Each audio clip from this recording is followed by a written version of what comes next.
What's the crack? Welcome back to the Irish Boys podcast on YouTube for our long-awaited episode 3.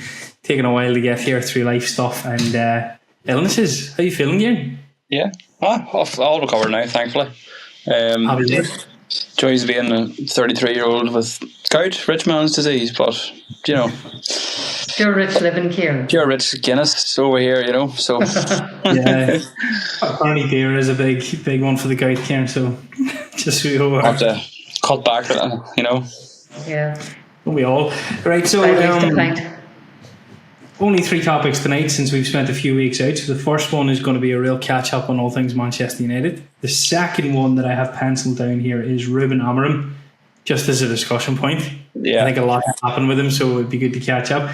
And the third one is a look towards the final. So obviously with the final being next week, we'll be catching up probably hungover on Thursday. So we'll have the 4th episode as a hungover episode, hopefully as champions. But right, kicking it off, guys, catching up, a lot has happened. A lot. Yeah. Okay. Bilbao is where we'll start, because Bilbao is a good start point. I think with the Premier League, if you'll agree with me, I just don't care anymore. No, I think that's a problem that the manager is not happy with. You know, they can understand, you know, with a final coming up, and you know, maybe some of the players are maybe not running as hard, or the intensity's not there, or as the manager said, they don't seem to care about losing the game, which in my mind it's still not the right attitude. You should always try to win every game no matter what, but you can see the flip side of it. Nobody wants to get injured for a final. Like, look at Lenny Euro went off. Thankfully it doesn't seem to be as serious. He was in the gym this morning, training away on his own. Seen some images there. But you know, same old story in the Premier League for the whole season, not just now when there's a final coming up. So it's kind of, you know, our front lines let us down again. You know, but you touched on it there. It's a double-edged sword, because I can understand where Ruben Amorim is coming from, okay, but at the same time, Lenny Euro dropped out injured at the weekend. Thankfully, he's missed training, the open training session today, but he was back in the gym. Kulusevski has now, it's been announced that he had surgery after his injury at the weekend. He's out. He's definitely out. So I understand where Ruben Amorim is coming from, and he has to say these things, but at the same time, surely there's a part of him that is doing that for show. He doesn't want his lads, obviously, to bust the gut and end up injured for the final, because Spurs have almost, Mum, I don't know if you agree with me here, done themselves out of a chance of competing with us in the final, in my opinion, because of their injuries. Son is injured, Solanke's worried, Kulusevski's not going to be there. You know, James Maddison is missing. Their forward line is gone. We don't have a forward line. So it's kind of even now. Mum, you're longer in the tooth than we are. I would say I don't care that you didn't perform against West Ham as long as you win the final. well, our season went at Easter. You know, there's no point, we're 17th, we're 15th. You know, we're not getting relegated. And we're in a European Cup final with the chance of getting into the Champions League next season. But I think that the Premier League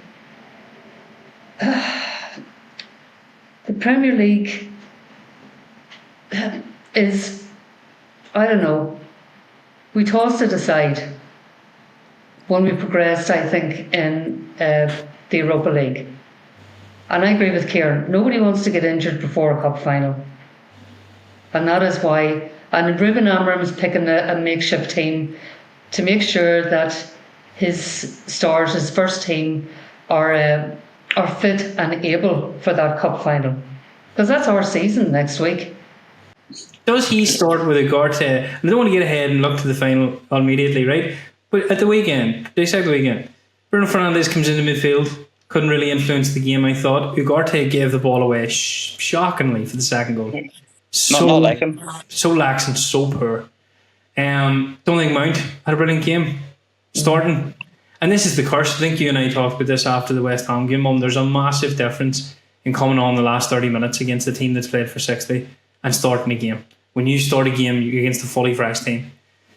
So Kieran, for you, who starts the fight? Who based on that game, who starts against Chelsea? Who does he play against Chelsea? Who's United's B team? Not even the Spurs game. I'm not even going to go B team. I know there's a whole risk with injuries and all, but I think he goes kind of more what will be once in the pitch in the last 30, 40 minutes of the Europa League final. Yeah, I agree. I think that's who he starts with. So I think he'd start with Ahmad, Mount, get the minutes, take them off, not get them injured. He's going to pick Frederickson, isn't he? Probably. Animas. I don't think he can play Harry Maguire. Do you know? Or does he go? I don't know what, like I said, what our full strength is, but does he go with a really strong team because of how dire and the pressure of their performances in the Premier League to not finish 17th? Does it matter? I don't know. It doesn't matter. I know it's banter with rival teams, especially the Liverpool ones. But does it really matter at this stage? Not in the 17th, 16th, 15th. Yeah. You know, if we win, we jump up to 12th. We can finish 12th, I think. 13th. No. The big thing is winning the Europa League and getting Champions League for next season. That's it for me. I don't care where we finish. Chelsea game counts. Sorry? I don't care about the Chelsea game. No, neither do I. Could care less. I couldn't care less if they hammered us, as long as we have the foot soldiers ready for wait and see. So I think I'm not annoyed with the comments that were made after the West Ham game. I just hope that he's kind of saying that to provoke a reaction from the players that he's going to play in the Chelsea game. But I think do you remember the Ralph Rangnick situation? Ralph Rangnick was so poor, right? Awful. And I think Ralph Rangnick lost the job because of the comments that he made, because he turned around and brutally honestly said this football club is shocking, absolutely shocking in terms of the players that exist here that you fans think are superstars and the setup that's here. And I think Ruben Amorim is kind of doing what Ralph Rangnick was doing, but in the sense that he knows he's got a support network around him that's not the Glazers when get rid of him. But it's going back to the point we keep making and we keep discussing it. I think you're going to see some absolute shocks in terms of the departures in the summer. I think there's players that are playing themselves out the door with the lack of effort they're putting in and the lack of understanding they have of the system he's trying to implement. Yeah, I agree with you. Yeah, and I wouldn't be shocked who goes. And I'm liking the way he is kind of subtly hitting to the board and any else and all, like, back me or I'm away. Yeah. They have to back him, Kieran. Fair play. They have to back him. And they have to get rid of... And I mean, it's going to be a shock on the forums, on the football forums, the Man United forums. Oh, I shouldn't have let him go and I shouldn't have let that go. But I agree with Rory. Get players in that will be comfortable with his system. Definitely. And we need to raise funds. If you turned a bit on Kobe Mainoo, I don't think Mainoo goes to the door. Definitely not this window. I think they will give him a contract because he definitely has a part to play in that team. I am convinced Garnacho will not be a United player next year. I don't think he suits the system whatsoever. Hoyland or Xerxes is going to go. I think it could be Hoyland with the signing of the Lap. I think the Lap plays very similarly to Hoyland, but Xerxes gives you something different. I think Xerxes suits Amram's system more. Yeah. Than Mount does, absolutely, especially in that them 2 10 roles off the bench or as part of the squad. I think he's from make a boot off of that Newcastle game. You know, okay, he mightn't be. I think the only thing he needs to do is find the back of the net. And I think Jose Mourinho came out and said this week I would have that sorted in a week. Mourinho's a fan of Xerxes, the way he plays, and he's kind of like a Berbatov-esque kind of footwork and all the rest. But just the goal scoring, he needs to be more selfish, I think. Yeah, I give him more abuse than anyone, Kieran, but neither of the two of them are scoring. So no, nobody's scoring. That's the thing. That's our big. Like, you know, I said a few times to both of you, and I think, you know, you can agree somewhat, but as dire as we are now, I know a lot of games we have spells, we have 15-minute spells of playing well and patterns of play and all the rest, and you kind of see what the manager wants. But if you have no striker with a killer instinct, no firing forwards, you're not going to win football matches. No. No matter how well you do your 1-2s, your inverted wingers, your 3-4-3, whatever you're doing tactically, you're not gonna win a game if you can't score. No. And he's tactically stunted, isn't he, in the sense that, like, when you see Manchester United play with 2 10s, it looked brilliant. Yeah. And without the 2 10s, a Garnacho in there or Bruno Fernandes in there, it looks horrendous. It looks, you're looking at it going, well, no wonder we can't score goals. You don't even look like you're going to create anything. And I tell you an interesting one for me. Ahmed Diallo in the Ruben Amorim system keeps getting put out on the right wing back. Is that because Diallo is injured, or does he see Diallo as a right midfielder? It's a big question mark, because there was question marks whether Diallo was going to leave or not. I think he would, Kieran. Do you think they keep Diallo on? You've defended him a few times. Well, one of the ones I think is a big possibility of leaving is Bruno Fernandes. I have heard numerous forums and numerous news outlets that he's met this Saudi team now for the third time. His representatives have met for the third time. His representatives have? Yeah. So I think that's like, what age is Bruno Fernandes now? 30? He's coming 31 in a few months. Yeah, I mean, this is huge money. You know, it's a life change. Well, he's a millionaire anyway, but it is huge, and I think he will make the. I think he will make the move in the summer. Diallo, I'm 50-50 on. If some big club comes in for him with stupid money, yeah. Yeah, absolutely. Definitely. You know, and there's a lot more better suited to, like, Diallo can't, you know, he can't really. Yeah, I don't think he's a good football brain, Diallo. No. But in all honesty, the way that the Premier League has gone this year, would you be crying over any of them? Not really. It would be a real pivot from a Manchester United manager. I'm thinking of the Eric Ten Hag era, all things Dutch and all things into my ex. If Ruben Amorim comes in and calls his compatriots and sends his 2 compatriots off shipping because they can't keep the ball. Well, it's damning on them. I mean, what a statement that would be to make. Bruno Fernandes, we want to keep him. He's brilliant. Love him. Can't keep the ball secretly behind the scenes. I don't need Bruno Fernandes. What I need is go get me a Pedri Gavi-esque player that we can sign for 30-40 million, who moves the ball and then receives the ball, then moves the ball again and then receives the ball. Bruno gets the ball and is instantly looking for the killer pass that's going to split you apart every single time. He's no interest in playing interlinking football and moving the ball around the pitch. It's not the way he's built. He for me is a, how do I say this without sounding stupid? Manchester United played with 2 10s that are like right and left forwards. That's what they're meant to be. They're meant to receive the ball, take people on, push down the pitch so you can cut back and get goals for the midfielders and the forwards. Bruno wants to be behind the striker. Yeah. Bruno wants to play that false 9-10, and Amorim doesn't have that in his system. Now, I do believe Bruno Fernandes can play as a 6, but I'm not going to be overly annoyed.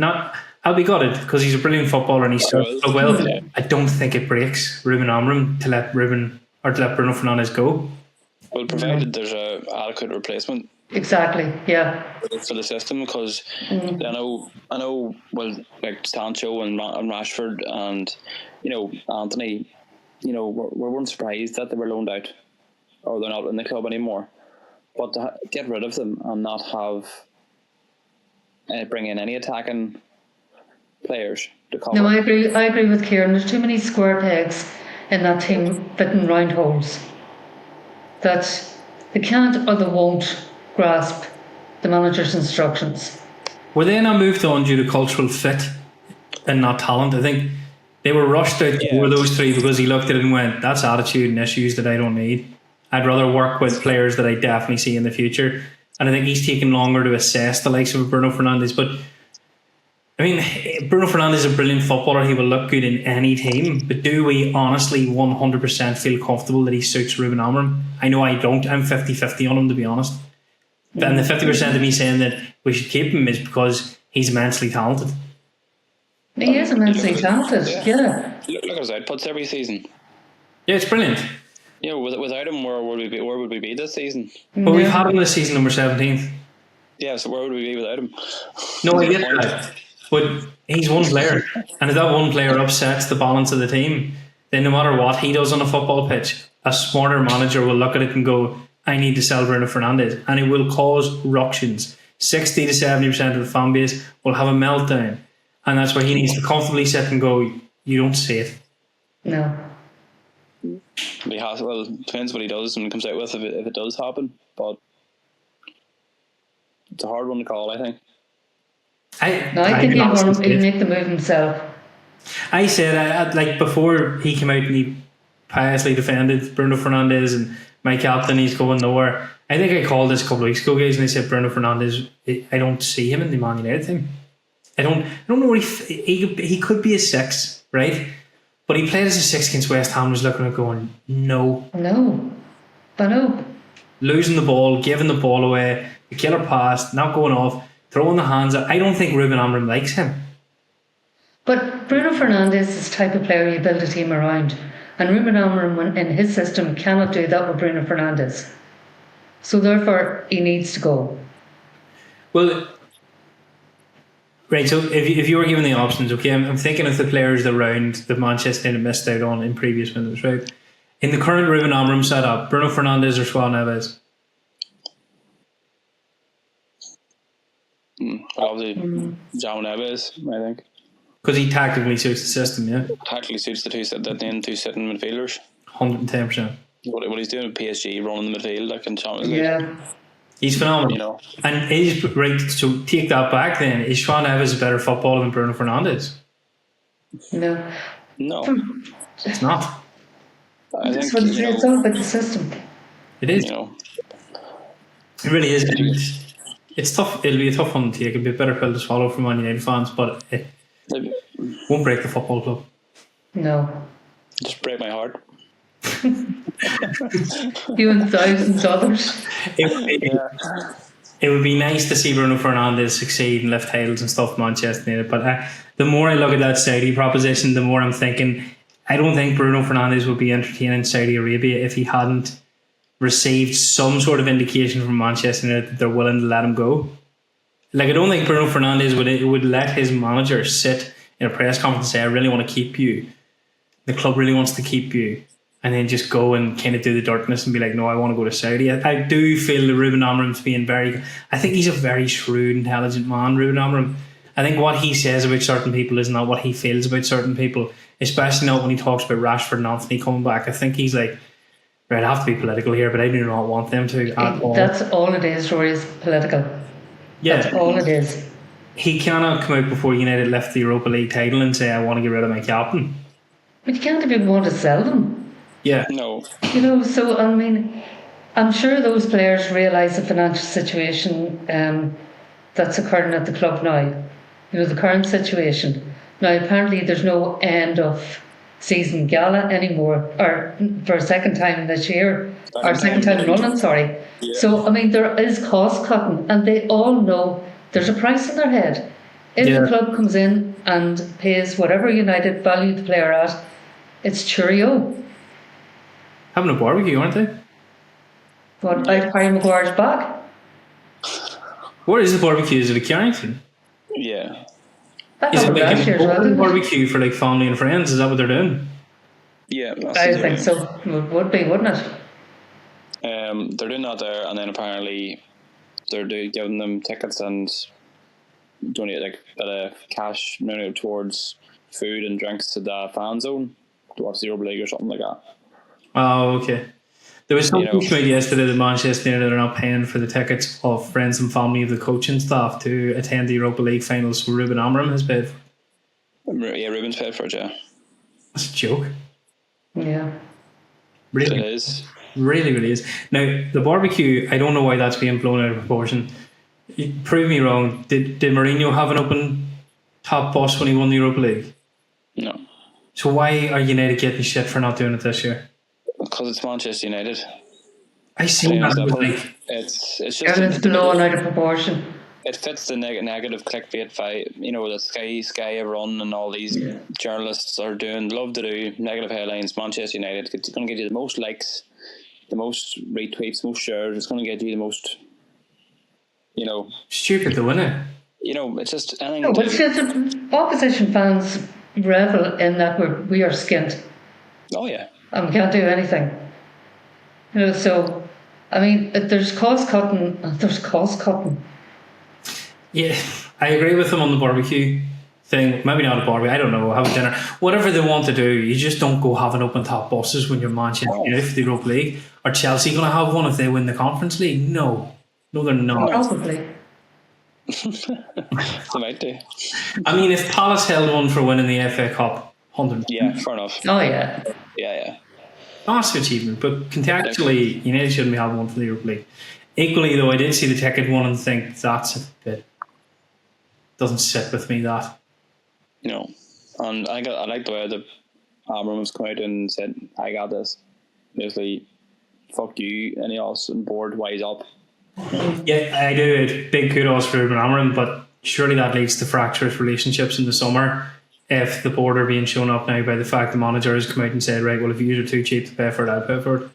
Well, that's Just true. hope that there was a discussion there between higher ups. Like if I offered to do that, say I was getting an award and wasn't allowed to take used to, and I turned around and said, well, look, I'll pay for my mum and Kieran to come to the award show. Is that okay?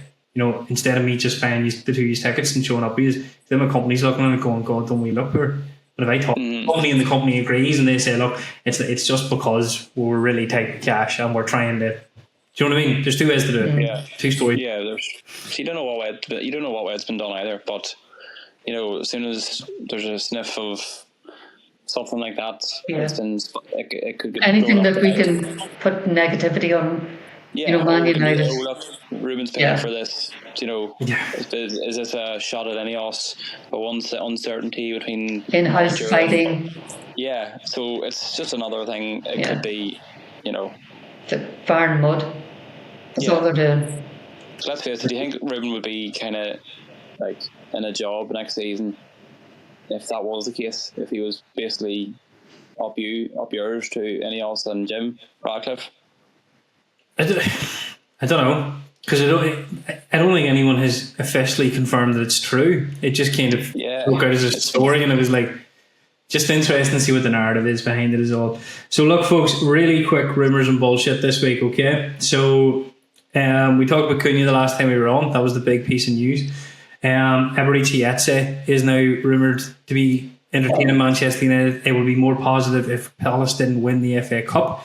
But the talks are that United do want to sign a couple of 10s in the summer and are looking heavily at the Premier League for reinforcements. Right? So Eberechi Eze, I think, would be a cracking signing, yeah? Yeah. Definitely. Brilliant. Definitely. I think Cunha, just to touch on Cunha, I think Cunha's pretty much nailed on from what I'm reading today. And Romano came out, didn't he, today? Yeah. And said it's nearly been finalised. It's nearly done. So the terms are agreed with the player. He wants to move to United.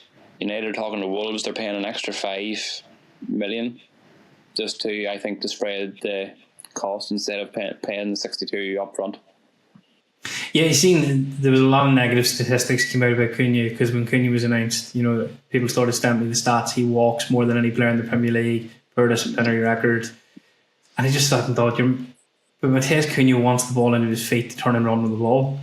So Cunha doesn't want to put that shift in, and I don't think we need our 10s doing the Mason Mount all the time if we've got a good enough midfield and backline. What we want is this enigmatic player that receives the ball, turns in the hat, and just obliterates everybody and gets to the byline. You know, that's and does something with it. Yeah, and he can shoot. Cunha. He has you give him the yards. I thought of European games against the Spanish teams where they're happy enough to let United have the ball because you're looking at it going, right, well, who's going to hit this? Fernandes, maybe. Hoyland, possibly. Garnacho's probably, well, Garnacho can, but he doesn't do it as often as you'd like him to. You know, you need that threat on both sides outside the box. Yeah. Garnacho and Cunha on the same pitch, you'd have to really think about it because if you give them a couple of yards, they probably are going to line it up and be like, if Garnacho was on the right hand side and Cunha on the left, and you showed them on either foot, then they can just pop, you know? Yeah. I know when I wrote it here, Liam Delap. Can you be made up with that now, Rory? Be happy with that. Chuffed. So I had two friends sent me voice notes yesterday saying that this is the end of Manchester United as we know it. That doomsday has come, and the meteor that takes out Manchester United is the signing of Liam Delap, which I think is madness, to be fair. I think a lot of them are looking at the Sesko and Gyökeres argument for Arsenal and Liverpool and thinking, oh, why can't we compete up there? Fucking obvious, is it not? No. I think with all the outgoings and the players rumored to be on the move out, not just the contract like the Ericssons, the Lindelofs, the Evanses, but it's the possibly Højlund, the Sancho, Rashford, Anthony. If Greenwood gets a move, there's more money. Should we be going for Gyökeres? We should be going for both. Who's our out-and-out strikers? Who's our out-and-out strikers? Højlund. That's it. Out-and-out striker. And back in my day, there was always 4 strikers. So that's even in our day. Yeah. Cool. You know what I'm saying? And we have one striker. We've only one out-and-out striker in that team. Yeah, but back in your day, we played with 2 strikers. So when you had the 4 strikers that you're detailing there, Colin York started backed up by Sheringham and Solskjaer. Manchester United currently have Rasmus Højlund and Joshua Zirkzee. You add Liam Delap into that mix, and is that not the 3 strikers? So it doesn't become signing 2 strikers. It becomes who you want at the football club. Is it going to be Liam Delap, Gyökeres, or Sesko? Yeah, but that's what I'm saying. We need both. How? We have one striker. Out-and-out striker. Joshua Zirkzee is not an out-and-out striker. He's a hybrid 10, come whatever, second striker, right? He's not a 10, Mum. He can't take one striker, and if he goes off the pitch, there's no striker coming off the bench. Joshua Zirkzee cannot take people on. Therefore, he's not a 10 in Ruben Amorim's system. The guy has said it countlessly. If we listen to him, you need people in those positions who are able to take people on and make things happen. That's not Zirkzee. So the only place that Zirkzee fits is as a false 9 with 2 10s around him, so they can play off him and get in behind him to score goals. So therefore, I see Zirkzee, his only position is a 9. Because if you're going down a man then to play him in as a 10, madness. He's a 9.5, isn't he? He's a 9.5. So he plays up with Højlund. So Højlund, Zirkzee, Delap. You can't sign a 22-year-old Liam Delap and then bring in Gyökeres or Sesko. So do you keep Højlund in, or do you sell Højlund and just have Delap and Zirkzee then? You keep Højlund. And you make Højlund fight next year with Liam Delap. And whoever is scoring and in form takes the football pitch, backed up in certain games by Joshua Zirkzee, who unfortunately for me is a backup player next year. Could be. I'm just, I'm sure a lot of fans are thinking the same thing. I just think, Ruben Amorim has to start well next year, right? He has to. Start. Has to. If he loses that first game or 2, it's going to be. I agree with you, Kieran. I think where I get annoyed is what has Sesko and Gyökeres done to be so far ahead of Liam Delap? Why is Liam Delap being mentioned now as a lesser signing? 22-year-old lad, used to play, done it in the Championship, came up and did it in the Premier League for a relegation side, 13 goals to his name in a poor Ipswich season. Is that not better than taking a punt on a European player that's going to cost us 60, 70 million and demand 200 grand a week? Well, that's the risk. That's for their decision to make. But I think what I was trying to say there is it's the Højlund effect. I think I'm going to call it.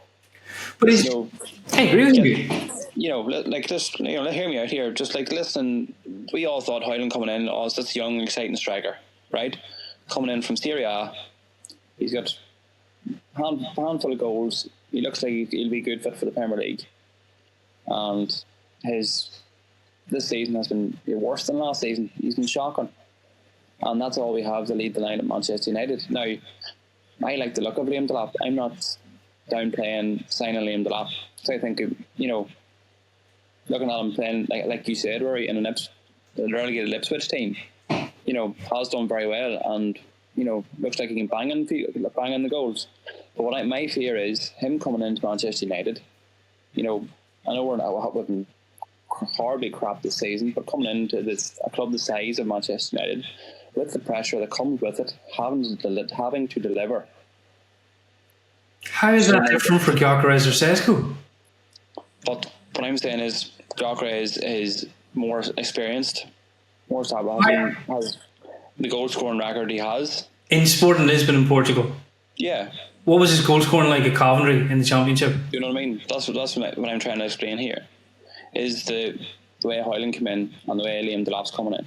Now, Liam Delap has Premier League experience, I'll give him that.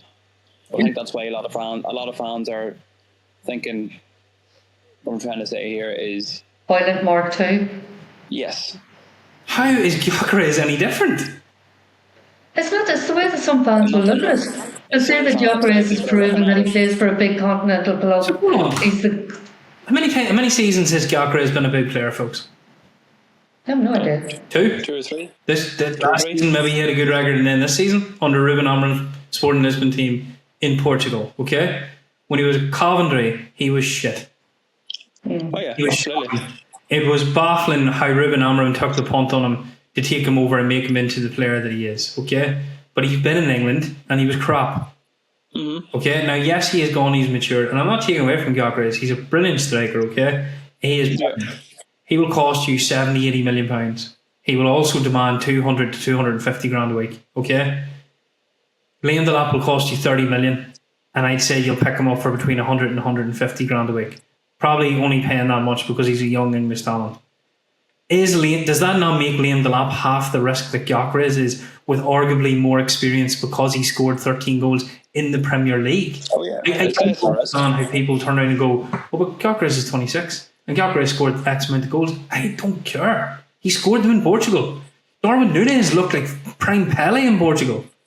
What has Darwin Núñez done in the Premier League? Nothing. Yeah, that's what I'm trying to explain. That's what the narrative is. Yeah, but it's not only that, Kieran. It's that Gyökeres played under Ruben Amorim in that system.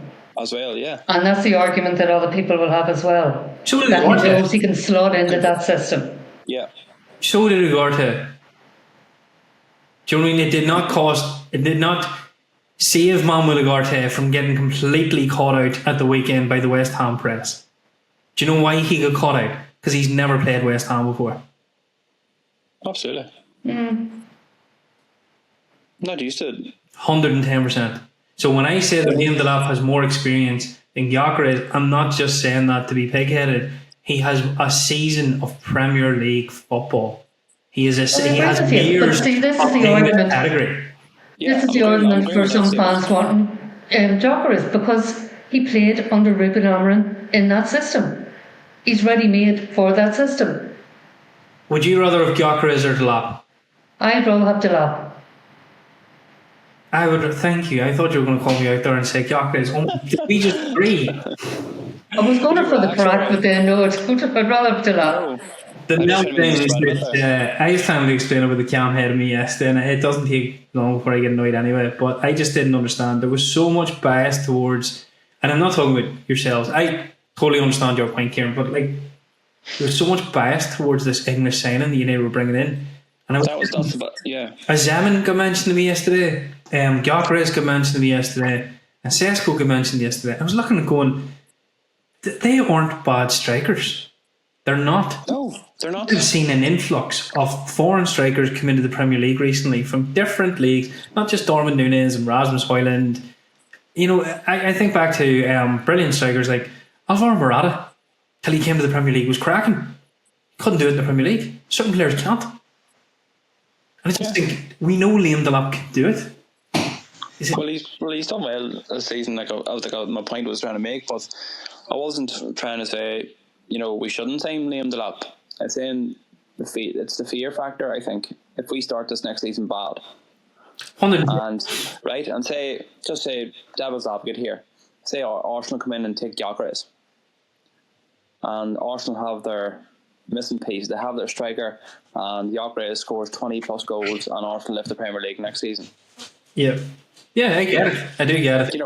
That's, and then we get Liam Delap, and maybe he doesn't get off to a good start, or he's finding his feet at the pressure, and he doesn't do as well as maybe not that far off what Hoyland has done in the last couple of seasons. Yes, but to that, okay, Liam Delap's going to struggle for Man United next season. I don't think Man United are going to come out all singing, all dancing, and take the top 4 by storm. Okay, Liam Delap will struggle. Gyökeres will score more goals in an Arsenal top than Liam Delap will score in a Man United top next season. Okay, if you flip that, Liam Delap will score more goals in an Arsenal top than Gyökeres will in the Man United top next season. That is no reflection on the player. I don't think Rasmus Højlund's a bad striker.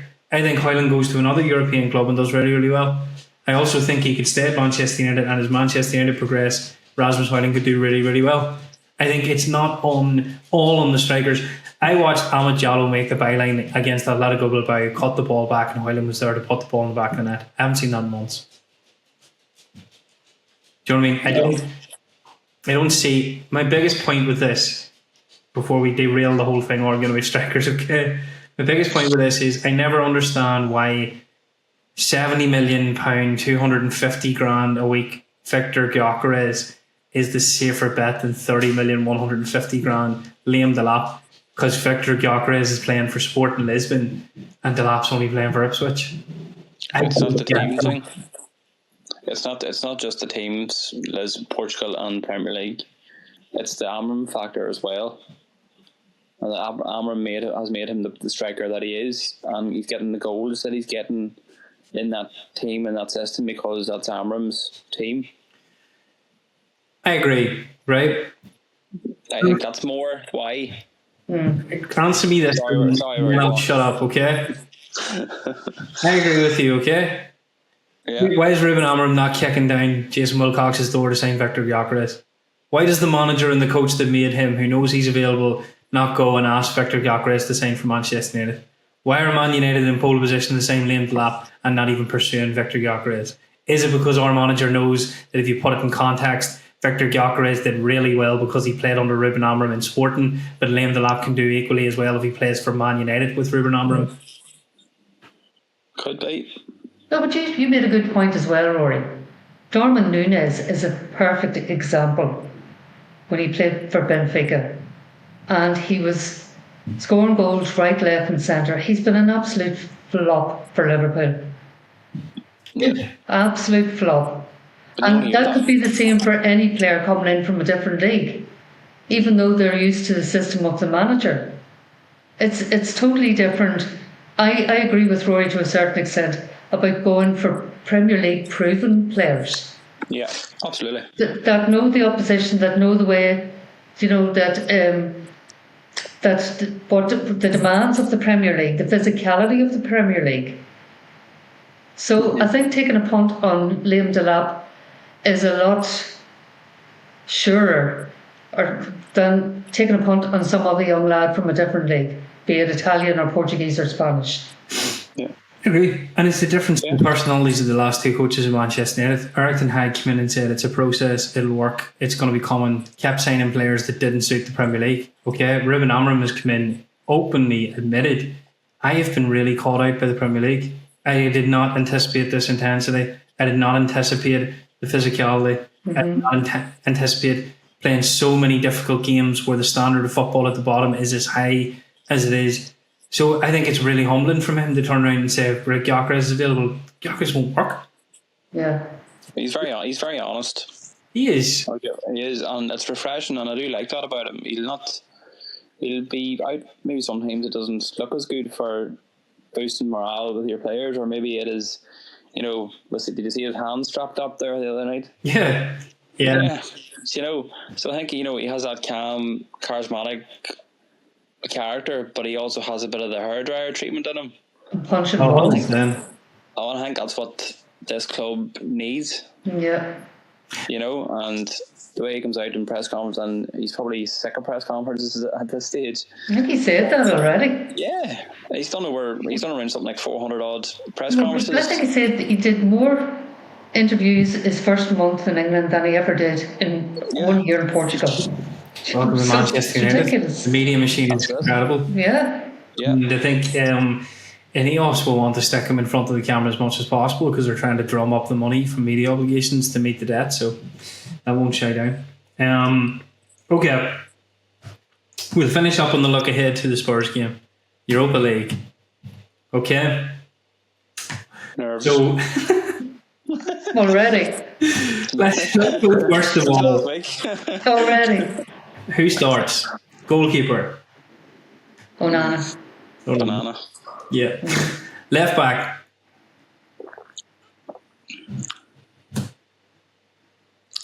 I think he's going to go Dorgu, is he? I think Dorgu plays. There was talks that Shaw could come into the team if he had another fit defender, that he could push Shaw out onto the left-hand side because Shaw finished up the Bilbao game on the left-hand side. But I think with the injuries, Dorgu. Yeah. I think so. I think whoever starts won't end the match. I think if it's either Shaw or Dorgu, they won't. They'll not be on for the 90 minutes. It's a fair assessment. Left centre back. Who's fit? Yeah. Well, how many minutes did Shaw play at the weekend? He played. Did he play first half? About 60 minutes. Did he play? He played a good bit, I think. He lasted 52 minutes. Eden Heavens back training. Oh, it's too soon for him. Too soon for him. Yeah. Him, Euro, and Delit almost group training today. Yeah. I think it could be. I'd say it might well be Shaw, left side centre back, or if Euro is okay and it wasn't that serious, it could be Lenny. It'd be Lenny Euro. I think he plays Mazraoui. Doesn't he used to play Mazraoui on the right side of the three? I think, yeah. Lindelof will start there. Don't like him. Yeah, Johnny Evans, get him on for a well game. I think he might look at I think if Manchester United had beat West Ham, the likes of the Shaws and stuff would have given him food for thought. But Mazraoui has started a lot more with that back line than Luke Shaw has, and I think he might just push towards consistency. Yeah, I think he hinted to Mazraoui start the playing. He came out and said, didn't he, that Mazraoui has played too many minutes, that he'll be getting a good rest for these Premier League games. I think So he'll play Chelsea Friday game night? could be You're not playing tomorrow or Friday, sorry. if Manchester United started with Luke Shaw and left centre back against Chelsea, I'd be confident Mazraoui's going to start it. If Mazraoui's not on against Chelsea, I think he could end up playing him. Well, that's a good indication. Whoever starts against the Chelsea. Whoever starts, Yeah, the match. Maguire. Centre back is Harry Maguire. Has to be. Slab I'm head. still Winner. praying to whoever is up above me that Harry Maguire gets the winner in the final. I hope so. Have you money on it? Mason Mount? Saint. No, Mount to cross it in and Maguire to rise above everybody else. Boom. Bruno will get the winner. Statue built. Right centre back. This is where the debate is, because if he does pick Mazraoui there, you can't have Mazraoui, but if he doesn't pick Mazraoui there, you'd still play Mazraoui, wouldn't you? Yeah. Ideally, I would have Mazraoui there. You pick it I wouldn't play up. Lindelof. Are we agreed on I that? will. Yeah. Play Lindelof? Yeah. No, not the final, mummy. Yeah. Oh, no. Well, if Lindelof starts on Friday, he's not on Wednesday. But if he doesn't, It could be tricky. yeah. A lot of managers have trusted Victor Lindelof and he has let a lot of managers down. Do you know what? It wouldn't be the worst thing in the world, and I don't mean this on anybody, not a bad injury, but if he got a knock, if he was a doubt and he had to come off the bench, just to eliminate the decision from Ruben Amorim so he's not thinking about it. Either playing Mazraoui there or I don't know. Fuck. Fredrickson. Oh God, he didn't cover himself in glory that last game, did he? Nope. He looked like a child. That's what I'm saying. Who else is there? There's no one else. Right wing. This is I'd where play it's Ahmad. interesting, because if Shaw plays left wing, is Patrick Dorgu going to play on the right wing? Yeah, that'll be it. That way you will play there, yeah.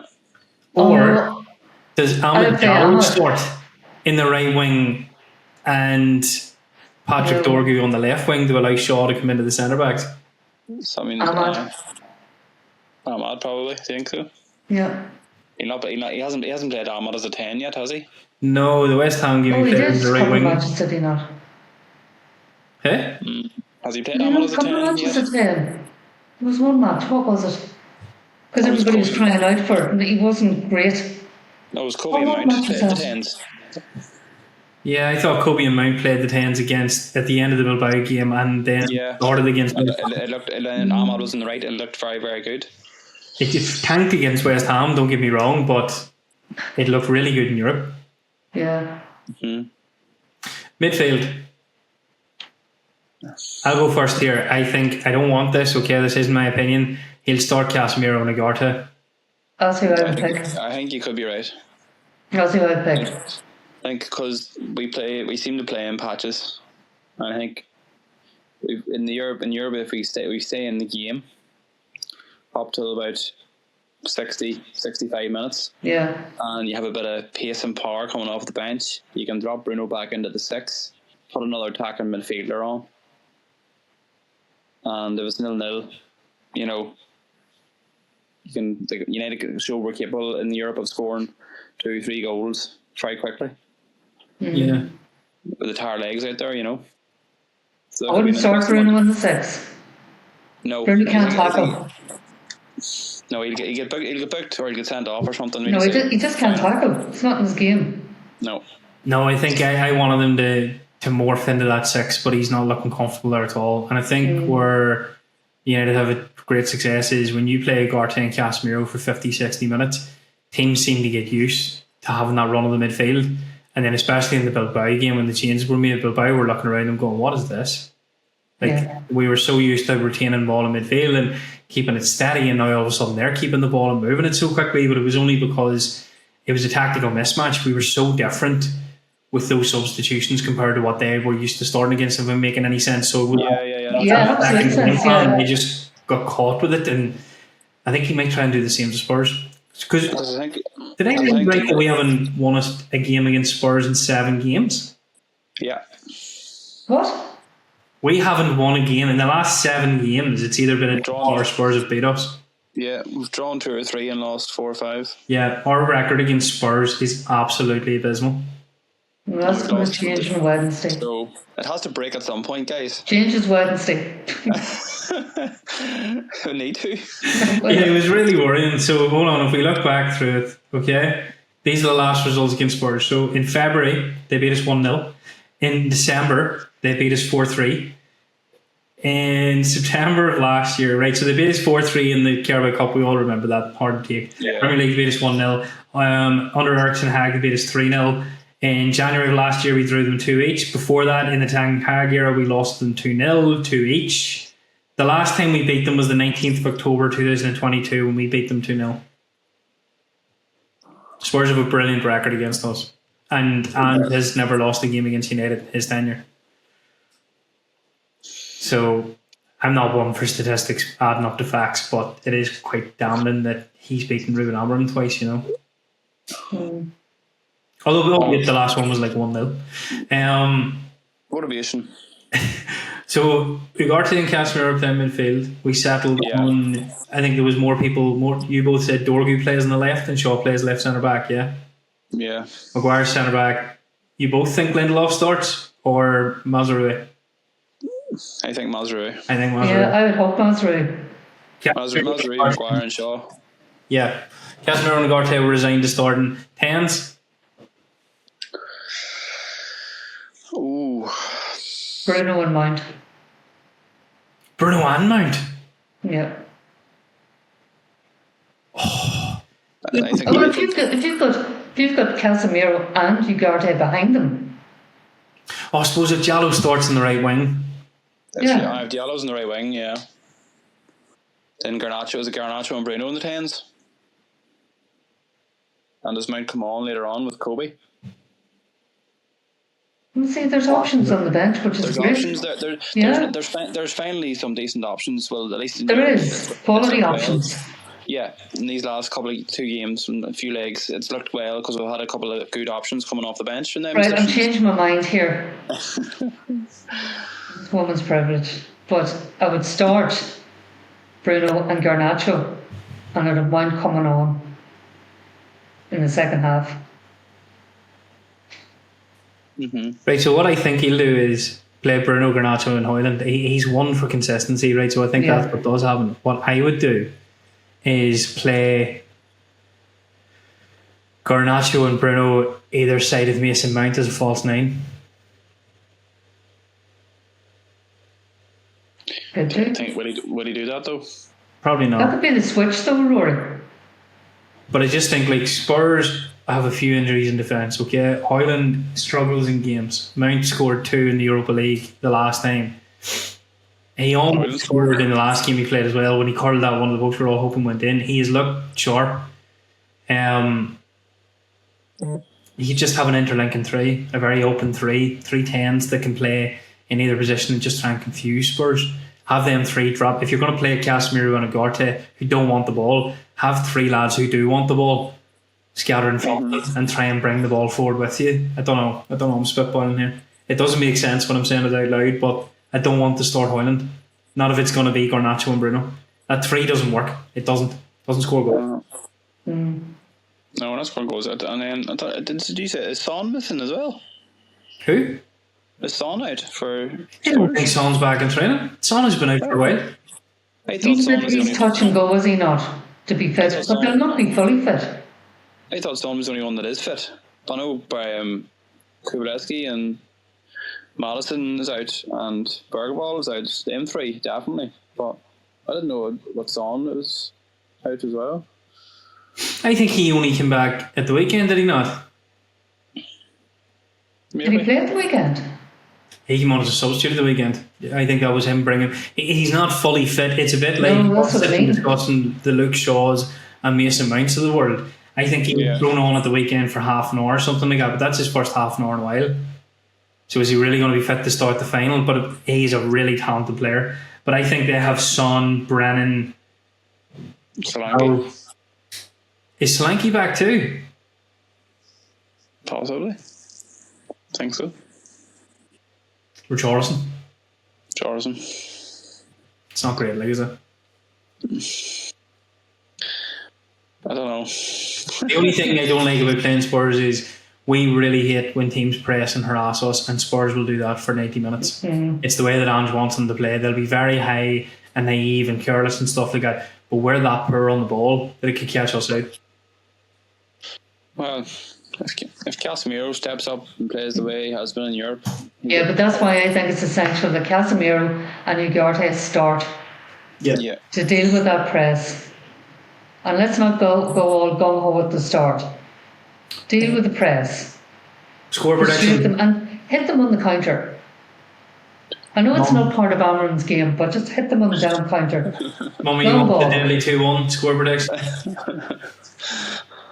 I think he's laugh at me, right? Okay, I'm going for 2-1. Everything. Kieran. I'm gonna go 2-0. And I'll say Spurs are gonna they're not gonna be used to being in a final. I think the occasion might get to them. And I think, United do play, at least in Europe, they've been played well in them 15-20 minute periods where they really blitz teams so far. So if they play the way they have been in Europe, and they get the Mounts and the Ahmad's firing and Casemiro's keeps his form and Bruno's, I think we could 2-0. And with the players that have missing up front, might give our back line a chance to keep a clean sheet. Yeah, I can see that. I think Spurs score first. United make changes in the second half and equalise. It goes to extra time. Both teams completely afraid of each other and afraid to lose it, and I think it goes to penalties case. Oh no! I only think it goes to penalties because both managers will the nervousness of losing this and what it'll mean if they lose is going to seep into the players, and I think it's going to be. I think it'll be a long night for United fans. Did anybody watch the match last night? Oh, heartbreak! Yeah, brutal. It was. Frank. Fucking right. Folks, that's the best for this week. Everybody enjoy the Europa League final. We made a run a wee bit over this week, but it's been good to be back, and we will be back on Thursday. Hangovers, hopefully not caps in hands, hopefully with celebration and banners and maybe even another Hopefully. So yeah, enjoy your week, and we will see you guys next Friday. Yeah. Bye everyone. Bye,